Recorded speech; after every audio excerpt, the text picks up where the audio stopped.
ವಿದ್ಯಾರ್ಥಿನಿಯರು ವಿದ್ಯಾಭ್ಯಾಸಕ್ಕಾಗಿ ವಿದೇಶಿ ಪ್ರಯಾಣ.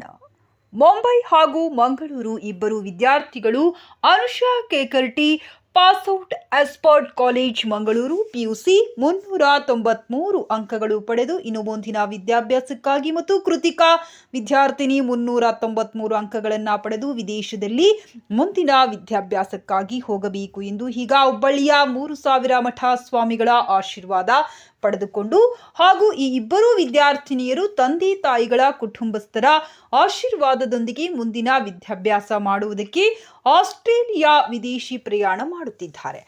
ಕೃತಿಕಾ ಮಾತನಾಡಿ, ನಾನು ಮಾನವನ ಮಾನಸಿಕ ತಜ್ಞರು ವಿದ್ಯಾಭ್ಯಾಸ ಮಾಡುವುದಕ್ಕೆ ವಿದೇಶಿ ಪ್ರಯಾಣ ಮಾಡುತ್ತಿರುವ ಉದ್ದೇಶ ಒಂದೇ.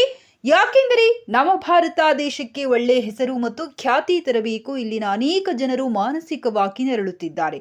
ಆದ್ದರಿಂದ ಅಂಥ ವ್ಯಕ್ತಿಗಳ ಮಾನಸಿಕ ಒತ್ತಡವನ್ನು ತಿಳಿದುಕೊಳ್ಳಬೇಕೆಂದು ನಾನು ವಿದೇಶಿ ಪ್ರಯಾಣ ಮಾಡುತ್ತಿದ್ದೇನೆ. ನನ್ನ ತಂದೆ ತಾಯಿ ನನ್ನ ಕುಟುಂಬಸ್ಥರ ಆಶೀರ್ವಾದ ಯಾವಾಗಲೂ ನನ್ನ ಮೇಲೆ ಹೀಗೆ ಇರಬೇಕು ಮತ್ತು ಅದೇ ರೀತಿಯಲ್ಲಿ 3000 ಮಠದ ಗುರುಗಳ ಆಶೀರ್ವಾದ ಪಡೆದುಕೊಳ್ಳುವುದಕ್ಕೆ ಇಲ್ಲಿಗೆ ಬಂದಿದ್ದೇನೆ ಎಂದು ತಿಳಿಸಿದ್ದಾರೆ. ನಿಮ್ಮ ಮುಂದಿನ ವಿದ್ಯಾಭ್ಯಾಸಕ್ಕಾಗಿ ಶುಭ ಕೋರುವವರು ಹುಬ್ಬಳ್ಳಿ ಧಾರವಾಡ ನ್ಯೂಸ್ ಟಿವಿ ಹಾಗೂ ಯಾಜಮಾನ್ಯ.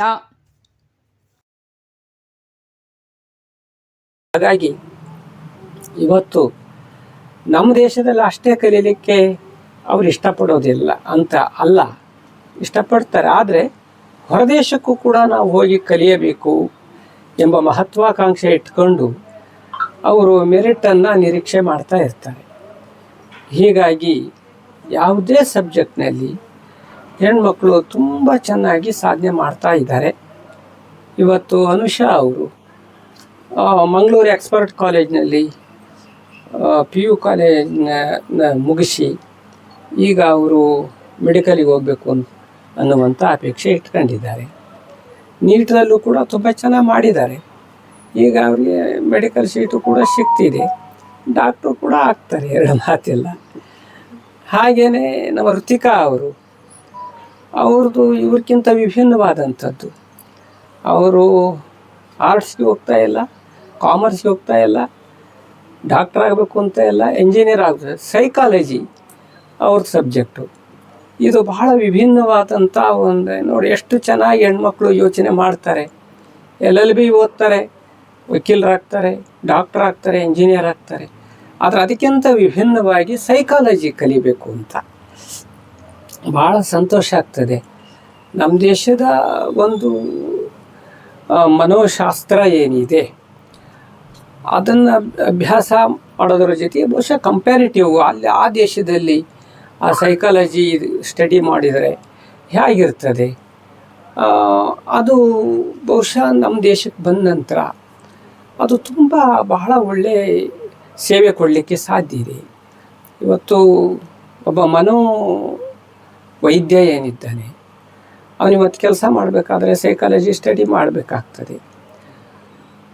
ಎಷ್ಟೋ ಜನ ಮನೋರೋಗಿಗಳಿರ್ತಾರೆ, ಸೈಕಿಕ್ ಇರ್ತಾರೆ. ಅಂಥವ್ರನ್ನೆಲ್ಲ ಸರಿದಾರಿ ತರಬೇಕಾದ್ರೆ ಇಂಥವ್ರದ್ದು ಪ್ರಯತ್ನ ಇರ್ತದೆ. ಕ್ರೈಮು ಮಾಡ್ತಾರೆ ನಮ್ಮ ದೇಶದೊಳಗೆ ಎಷ್ಟೋ ಜನ. ಅದಕ್ಕೇನು ಕಾರಣ ಅಂತ ವೈಜ್ಞಾನಿಕವಾಗಿ ಸ್ಟಡಿ ಮಾಡುವಂಥ ಒಂದು ವ್ಯವಸ್ಥೆ ಸೈಕಾಲಜಿನಲ್ಲಿ ಇರ್ತದೆ. ಹಾಗಾಗಿ ಅವರು ಅದನ್ನು ಮಾಡೋದು ಸಮಾಜಕ್ಕೆ ಬಹಳ ದೊಡ್ಡ ಉಪಕಾರ ಮಾಡಿದಂಗೆ ಆಗ್ತದೆ. ಆದ್ದರಿಂದ ಮನೋರೋಗಿಗಳಿಗಿರ್ಬೋದು, ಅಪರಾಧಿಗಳಿಗಿರ್ಬೋದು, ಅವ್ರನ್ನೆಲ್ಲ ಸರಿದಾರಿಗೆ ತರ್ತಕ್ಕಂಥ ಪ್ರಯತ್ನವನ್ನು ಮಾಡಿ ಇದೊಂದು ಬಹುದೊಡ್ಡ ಸಮಾಜ ಸೇವೆ ಆಗ್ತದೆ. ಹಾಗಾಗಿ ಇವರಿಬ್ಬರದು ಕೂಡ ವಿಭಿನ್ನವಾದ ದಾರಿ ಆದರೂ ಕೂಡ ಇವರಿಬ್ಬರದು ಸಮಾಜ ಸೇವೆಗೆ ತುಂಬ ರಿಲೇಟೆಡ್ ಆಗಿರ್ತಕ್ಕಂಥ ಕೋರ್ಸ್ಗಳಿವೆ ಅಲ್ಲ. ಹಾಗಾಗಿ ಇವರು ತುಂಬ ಚೆನ್ನಾಗಿ ಹೈಯರ್ ಎಜುಕೇಷನ್ನು ಅವ್ರ ಫೀಲ್ಡ್ನಲ್ಲಿ ಮಾಡಿ ಬರಲಿ. ಆ ಮೂಲಕ ಅವ್ರ ಸೇವೆ ನಮ್ಮ ನಾಡಿನ ಜನತೆಗೆ ಸಿಗುವಂತಾಗಲಿ. ಪಾಲಕರು ತುಂಬ ಚೆನ್ನಾಗಿ ಅವರನ್ನು ಪ್ರೋತ್ಸಾಹಿಸಿದ್ದಾರೆ, ಅವರ ತಂದೆ ತಾಯಿಗಳು. ಆದ್ದರಿಂದ ನಮಗೆ ತುಂಬ ಸಂತೋಷವಾಗುತ್ತೆ. ಈರುವರು ಮಕ್ಕಳಿಗೆ ನಾವು ಶುಭ ಹಾರೈಸ್ತೀವಿ. ಅವರು ತಮ್ಮ ಫೀಲ್ಡ್ನಲ್ಲಿ ಸಕ್ಸಸ್ ಆಗಲಿ, ನಮ್ಮ ಸಮಾಜಕ್ಕೆ ಒಂದು ದೊಡ್ಡ ಕೊಡುಗೆ ಕೊಡಲಿ ಅಂತ ಹಾರೈಸ್ತೀವಿ.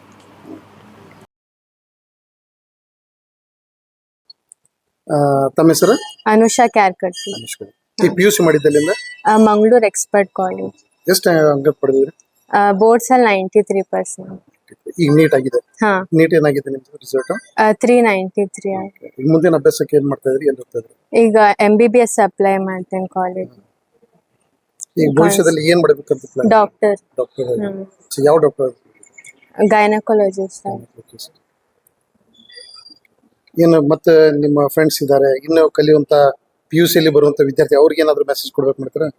ಏನಿಲ್ಲ, ಜಸ್ಟ್ ಹಾರ್ಡ್ ವರ್ಕ್ ಮಾಡಬೇಕು. ಡೈಲಿ ಎಷ್ಟು ತಾಸು ನೀವು ಅಭ್ಯಾಸ ಮಾಡ್ತಾ ಇದ್ರಿ? 6 to 7. 6 to 7 hours. ಹಾ.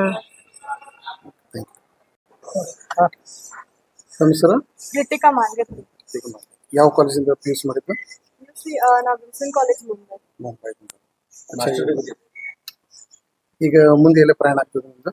ಈಗ ನಾನು ಸೈಕಾಲಜಿ ಕಲಿಯಾಕತ್ತೀನಿ. ಈಗ ನಾ ಮಾಸ್ಟರ್ಸ್ ಆಸ್ಟ್ರೇಲಿಯಾ ಒಳಗೆ. ಏನು ಮುಂದೆ ಭವಿಷ್ಯದ ಫ್ಯೂಚರ್ ಪ್ಲಾನಿಂಗ್ ಏನಿದೆ? ಸೈಕಾಲಜಿಸ್ಟ್ ಆಗ್ಬೇಕಂತಿದೆ. ಯಾಕಂದ್ರೆ ನಮ್ಮ ಕಂಟ್ರಿ ಒಳಗೆ ಭಾಳ ಮೆಂಟಲ್ ಹೆಲ್ತ್ ಅವೇರ್ನೆಸ್ ಇಲ್ಲ, ಮತ್ತು ಅದಕ್ಕೆ ಸೈಕಾಲಜಿಸ್ಟ್ ಭಾಳ ಬೇಕು. ಈಗ ನಾನು ಮಾಡಿದ್ರೆ ಎಲ್ಲರೂ ನಂಗೆ ನೋಡಿ ಮೋಟಿವೇಟ್ ಆಗ್ಬೋದು. ಅಭ್ಯಾಸ ಯಾವ ತರ ಮಾಡ್ತಾ ಇದ್ರಿ? ಎಷ್ಟು ತಾಸು ಮಾಡ್ತಾ ಇದ್ರಿ? ನಾನು ಬರೀ ಅಭ್ಯಾಸ ಮಾಡ್ಬೇಕು ಹಂಗೇನಿಲ್ಲ. ನಾನು ಭಾಳ ಬ್ಯಾಲೆನ್ಸ್ಡ್ ಅಪ್ರೋಚ್ ಇದೆ. ಕಲ್ಚರಲ್ ಆಕ್ಟಿವಿಟೀಸ್ನು ಮಾಡಬೇಕು ಹಂಗೈತಿ ನಮ್ದು. ಯಾಕಂದ್ರೆ ಅಲ್ಲೇನು ಪರ್ಸನಾಲಿಟಿ ಡೆವಲಪ್ಮೆಂಟ್ ಆಗ್ತೈತಿ. ಅದು ನಂದು ಅಪ್ರೋಚ್ ಇದೆ. ಅದಕ್ಕೆ ನಾನು ಬ್ಯಾಲೆನ್ಸ್ಡ್ ಆಗಿ 3 ತಾಸು ಓದೋದು, ಎಲ್ಲ ಬೇರೆ ಥಿಂಗ್ಸ್ನು ಮಾಡೋದು ಬೇಕಂತ. ಇಲ್ಲ ಬಹಳಷ್ಟು ವೇ ಇದಾವೆ, ಅದನ್ನ ಬಿಟ್ಟೆಲ್ಲ ಇದನ್ನ ಯಾಕೆ select ಮಾಡಿದ್ರಿ? ನಂದು ಹುಬ್ಳಿ ಒಳಗಿದ್ದೆ ಅವಾಗ್ಲಿಂದ ಇಂಟ್ರೆಸ್ಟ್ ಇತ್ತು ಹ್ಯೂಮನ್ ಬಿಹೇವಿಯರ್ ಒಳಗೆ. ಆದ್ರೆ ಇದು ಸಬ್ಜೆಕ್ಟ್ ಐತೆ ಅಂತ ನಂಗೆ ಗುರ್ತಿದ್ದಿಲ್ಲ. ಆಮೇಲೆ ನಾವು ಪುಣೆ ಶಿಫ್ಟ್ ಆದ್ಕೊಳ್ಳೆ ಅಲ್ಲಿ ಎಕ್ಸ್ಪೋಜರ್ ಸಿಕ್ತು. ಆಮೇಲೆ ಗೊತ್ತಾಯ್ತು ಇದು ನಾವು ಓದ್ಬೋದು. ಅದಕ್ಕೆ ನಾನು ಚೂಸ್ ನಾವು ಓನ್ ಚೂಸ್ ಮಾಡಿದ್ರೆ ಮನೇಲಿ ಯಾರಾದ್ರೂ ಸಜೆಸ್ಟ್ ಮಾಡಿದ್ರೆ ಇಲ್ಲ ಅಲ್ಲ, ಮನೆ ಒಳಗೆ ಫ್ರೀಡಮ್ ಐತಿ, ಏನ್ ಬೇಕಾದ್ ಚೂಸ್ ಮಾಡಿ. ಈಗ ಹೇಗೆ ಅನಿಸ್ತದೆ ಈಗ ಆಸ್ಟ್ರೇಲಿಯಾ ಹೋಗ್ಬೇಕಂದ್ರೆ? ಭಾಳ ಗ್ರೇಟ್ಫುಲ್ ಅನಿಸ್ತೈತಿ. ಇದು ಅಪಾರ್ಚುನಿಟಿ ಸಿಕ್ಕೈತಿ, ಮತ್ತೆ ಎಲ್ಲರೂ ಸಪೋರ್ಟ್ನು ಮಾಡಕತ್ತಾರೆ. ಬೇರೆ ವಿದ್ಯಾರ್ಥಿಗಳಿಗೆ ಏನಾದ್ರು ಮೆಸೇಜ್ ಕೊಡ್ತಾರೆ?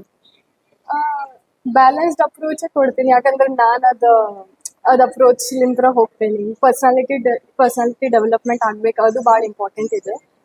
ಅದಕ್ಕೆ ಓದಬೇಕು ಮತ್ತು ಎಲ್ಲ ಬೇರೆ ಆಕ್ಟಿವಿಟೀಸು ಇಂಪಾರ್ಟೆಂಟ್. ಈಗ ತಾವೇನಾಗ್ಬೇಕು? ಕೃತಿಕಾ ಅಣ್ಣ ಆಗ್ಬೇಕು. ಹೇಗೆ ಏನ್ ಫೀಲ್ ಮಾಡ್ತಾ ಇದ್ರಿ ಇವತ್ತು ನೀವು? ಭಾಳ ಪ್ರೌಡ್ ಅನಿಸ್ತೈತಿ, ಒಬ್ವಿಯಸ್ಲಿ ಹೆಮ್ಮೆ ಅನಿಸ್ತೈತಿ. ಯಾಕಂದ್ರೆ ನಮ್ಮ ಮನೆ ಒಳಗ ಮಾಸ್ಟರ್ ಡಿಗ್ರಿ ಅಂತ ಒಂದು ಯುನೀಕ್ ಡಿಗ್ರಿ ಚೂಸ್ ಮಾಡಲಿಕ್ಕೆ ಸೈಕಾಲಜಿ ಭಾಳ ಉತ್ತಮವಾದ ಏನದು ಫೀಲ್ಡ್ ಆಫ್ ಸ್ಟಡಿ ಐತಿ. ಆಮೇಲೆ ಸ್ಕೋಪು ಭಾಳ ಐತಿ. ಹಿಂಗೆ ಫಸ್ಟ್ ನಮ್ದು ಜನ್ರೇಷನ್ ಒಳಗೆ ಹೊಂಟಾಳಕ್ಕೆ ಹೊರದೇಶಕ್ಕೆ ಓದ್ಲಿಕ್ಕೆ. ಸೊ ಭಾಳ ಹೆಮ್ಮೆ ಅನಿಸ್ತೈತಿ. ಅಲ್ಲ, ಇದು ಧಾರವಾಡದಲ್ಲಿ ಮೆಂಟಲ್ ಹಾಸ್ಪಿಟಲ್ ಇದೆ ಅಂತ ಹೇಳಿ ನೋಡ್ಕೊಂಡ್ಬಿಟ್ಟು ಏನಾದ್ರು ಡಿಸಿಷನ್ ತಗೊಂಡಿದ್ರು ಅಥವಾ? ಹಾಗೇನಿಲ್ರಿ, ಈಕಿ ಸಣ್ಣದ್ಲಿಂತ್ರ ಭಾಳ ಚುರುಕಿದ್ಲ. ಆಮೇಲೆ ಔಟ್ ಆಫ್ ದ ಬಾಕ್ಸ್ ಇದ್ಲ ಸಣ್ಣದ್ಲಿಂತ್ರ. ಸೊ ಅವ್ರ ಪರ್ಸನಾಲಿಟಿಗೆ ಸೂಟ್ ಆಗುವಂತಾದ ಒಂದು ಆಯ್ಕೆ ಮಾಡ್ಯಾಳ ಕೋರ್ಸಿಗೆ. ಸೊ ಅದ್ರ ತಕ್ಕಂಗ ಯಶಸ್ಸಿನೂ ಆಗತ್ತಾಳ, ಸೀಟು ಎಲ್ಲ ಸಿಕ್ಕೈತಿ. ಅದ ಹೇಳಲಿಕ್ಕೆ ಇಷ್ಟಪಡ್ತೈತಿ. ನಮ್ಮ ಹೆಸರು ಸುಜಿತ್ ಅಂತ.